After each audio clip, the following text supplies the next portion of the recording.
అంటే భీమంటే భీమరావు అంబేద్కర్ అంటే చాలా మందికి అపోహం ఉంటుంది.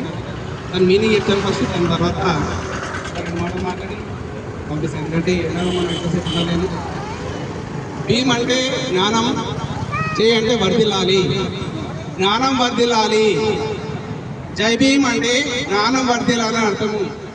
చాలామంది తెలియక ఏమనుకుంటారు అంటే అంబేద్కర్ వర్ధిల్లాలి అని అనుకుంటారు చాలామంది.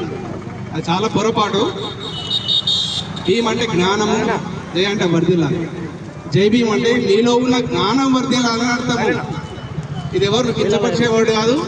కాబట్టి ఈ ఒక్క క్లారిఫికేషన్ ఇచ్చిన తర్వాత మరి ఈరోజు ఏంటిది స్పెషల్, ఈ కార్యక్రమానికి వచ్చేసిన ప్రతి ఒక్కరికి పేరు పేరున స్వాగతం సుస్వాగతం తెలియజేస్తూ, మరి ఈ జయంత్యోత్సవాలు కేవలం మన దేవునిపల్లిలో జరుగుతున్నాయా, కేవలం మన తెలంగాణలో జరుగుతున్నాయా, కేవలం మన దేశంలో జరుగుతున్నాయా?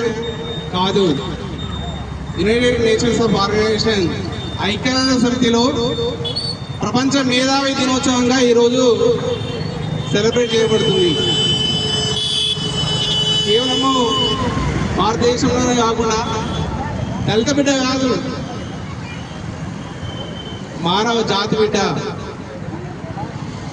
మానవ జాతి ఈనాడు దాదాపుగా 100కు పైగా దేశాలలో జరుగుతున్నటువంటి పండగ ఈరోజు.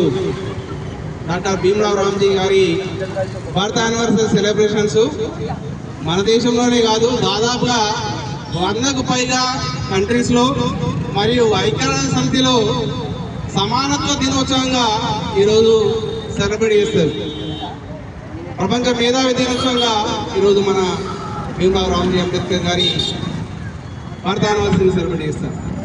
ఇందాక బాలాజీ గౌడ్ గారు అద్భుతమైన పాట పాడి అసలు ఆ పాటలు